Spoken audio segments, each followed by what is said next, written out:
ನಮಸ್ಕಾರ ವೀಕ್ಷಕರೇ, welcome to ನಮಸ್ತೆ ಇಂಡಿಯಾ ಕುಕಿಂಗ್ ಚಾನಲ್. ಇವತ್ತು ನಮ್ಮ ಚಾನಲ್ನಲ್ಲಿ ಬದನೆಕಾಯಿ ಮಸಾಲ ಮಾಡೋದು ಹೇಗೆ ಅನ್ನೋದನ್ನ ನೋಡೋಣ.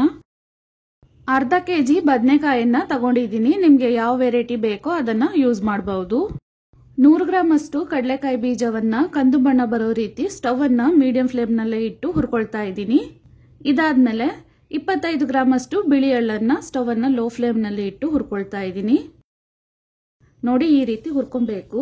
ಇದಾದ್ಮೇಲೆ ಕಡಲೆಕಾಯಿ ಬೀಜದ ಸಿಪ್ಪೆಯನ್ನ ತೆಗೆದು ಎಳ್ಳು ಮತ್ತು ಕಡಲೆಕಾಯಿ ಬೀಜವನ್ನ ಒಟ್ಟಿಗೆ ಮಿಕ್ಸಿ ಜಾರ್ ನಲ್ಲಿ ಹಾಕಿ ಸ್ವಲ್ಪ ನೀರನ್ನ ಸೇರಿಸಿ ಈ ರೀತಿ ರುಬ್ಬಿಟ್ಕೊಂಡಿದ್ದೀನಿ.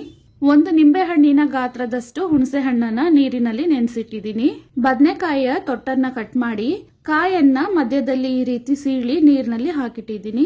150 ml ಅಷ್ಟು ಸನ್ಫ್ಲವರ್ ಎಣ್ಣೆಯನ್ನ ಕಾಯಿಸಿದ್ದೀನಿ. ಇದರಲ್ಲಿ 1 ಟೇಬಲ್ ಸ್ಪೂನ್ ಸಾಸಿವೆ, 1 ಟೇಬಲ್ ಸ್ಪೂನ್ ಜೀರಿಗೆ, 2 ಟೇಬಲ್ ಸ್ಪೂನ್ ಕಾಳು ಮೆಣಸನ್ನ ಜಜ್ಜಿ ಹಾಕಿದ್ದೀನಿ. ಇದ್ರ ಜೊತೆಗೇನೆ 1/4 ಟೇಬಲ್ ಸ್ಪೂನ್ ಮೆಂತ್ಯ ಕಾಳನ್ನ ಹಾಕಿದ್ದೀನಿ. ಇದಾದ್ಮೇಲೆ ಕಟ್ ಮಾಡಿರುವ ಬದನೆಕಾಯನ್ನ ಹಾಕ್ತಾ ಇದ್ದೀನಿ. 1 ಟೇಬಲ್ ಸ್ಪೂನ್ ಅಷ್ಟು ಉಪ್ಪನ್ನ ಹಾಕ್ತಾ ಇದ್ದೀನಿ. 2 ಕಡ್ಡಿಯಷ್ಟು ಕರಿಬೇವಿನ ಸೊಪ್ಪನ್ನ ಹಾಕಿ ಚೆನ್ನಾಗಿ ಒಂದ್ಸಲ ಮಿಕ್ಸ್ ಮಾಡಿ ತಟ್ಟೆಯನ್ನ ಹಾಕಿ ಮುಚ್ಚಿಟ್ಟು 3 ರಿಂದ 4 ನಿಮಿಷದವರೆಗೂ ಇದನ್ನ ಬೇಯಿಸ್ಕೊಳ್ತಾ ಇದ್ದೀನಿ. ಇದಾದ್ಮೇಲೆ ಸಣ್ಣದಾಗಿ ಕಟ್ ಮಾಡಿರುವ 2 ಈರುಳ್ಳಿ ಮತ್ತು 2 ನಾಟಿ ಟೊಮೆಟೊವನ್ನ ಇದರಲ್ಲಿ ಹಾಕ್ತಾ ಇದ್ದೀನಿ.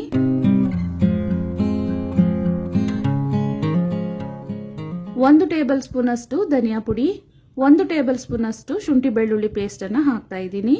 ಚೆನ್ನಾಗಿ ಒಂದ್ಸಲ ಮಿಕ್ಸ್ ಮಾಡಿ ಸ್ಟವ್ ಅನ್ನ ಮೀಡಿಯಂ ಫ್ಲೇಮ್ ನಲ್ಲಿ ಇಟ್ಟು ಇದನ್ನ 5 ನಿಮಿಷ ಬೇಯಿಸ್ಕೊಳ್ತಾ ಇದ್ದೀನಿ. ಬದನೆಕಾಯನ್ನ ಪೂರ್ತಿಯಾಗಿ ಹಾಕಿರೋದ್ರಿಂದ ಬೇಯೋದಕ್ಕೆ ಸ್ವಲ್ಪ ಟೈಮ್ ತಗೊಳುತ್ತೆ.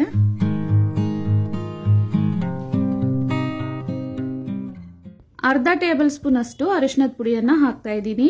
2 table spoon Kashmiri red chilli powder ಅನ್ನ ಹಾಕ್ತಾ ಇದ್ದೀನಿ.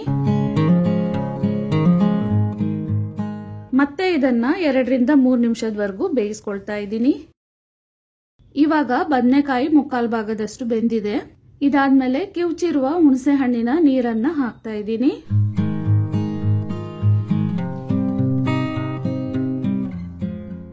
ಈ ಬದನೆಕಾಯಿ ಮಸಾಲ ಅಕ್ಕಿ ರೊಟ್ಟಿ ಜೊತೆಗೆ ಅನ್ನದ ಜೊತೆಗೆ ತುಂಬಾನೇ ರುಚಿಯಾಗಿರುತ್ತೆ. ಇಡ್ಲಿ, ದೋಸೆ ಮತ್ತು ಚಪಾತಿಯೊಂದಿಗೂ ತಿನ್ಬಹುದು. ಇವಾಗ ಬದನೆಕಾಯಿಯನ್ನ ಪೂರ್ತಿಯಾಗಿ ಬೇಯಿಸ್ಕೊಬೇಕು.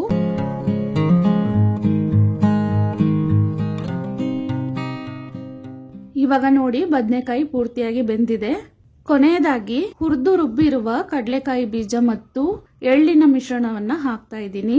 ಇದನ್ನ ಹಾಕಿದ್ಮೇಲೆ ಒಂದ್ಸಲ ಚೆನ್ನಾಗಿ ಮಿಕ್ಸ್ ಮಾಡಿ ಸ್ಟವ್ ಅನ್ನ ಲೋ ಫ್ಲೇಮ್ ನಲ್ಲಿ ಇಟ್ಟು ಇದನ್ನ 5 ನಿಮಿಷದವರೆಗೂ ಕುದಿಸ್ಬೇಕು. ಇವಾಗ ನೋಡಿ, ನಾವು ಹಾಕಿರುವ ಎಣ್ಣೆ ಎಲ್ಲ ಚೆನ್ನಾಗಿ ಮೇಲೆ ತೇಲ್ಕೊಂಡ್ಬಂದು ಬದನೆಕಾಯಿ ಮಸಾಲ ರೆಡಿ ಆಗಿದೆ. ವೀಕ್ಷಕರೇ, ಈ ವಿಡಿಯೋ ನಿಮ್ಗೆ ಇಷ್ಟ ಆಗಿದ್ದರೆ ನಮ್ಮ ಚಾನಲ್ ಅನ್ನ ಲೈಕ್ ಮತ್ತು ಸಬ್ಸ್ಕ್ರೈಬ್ ಮಾಡಿ. ಧನ್ಯವಾದಗಳು.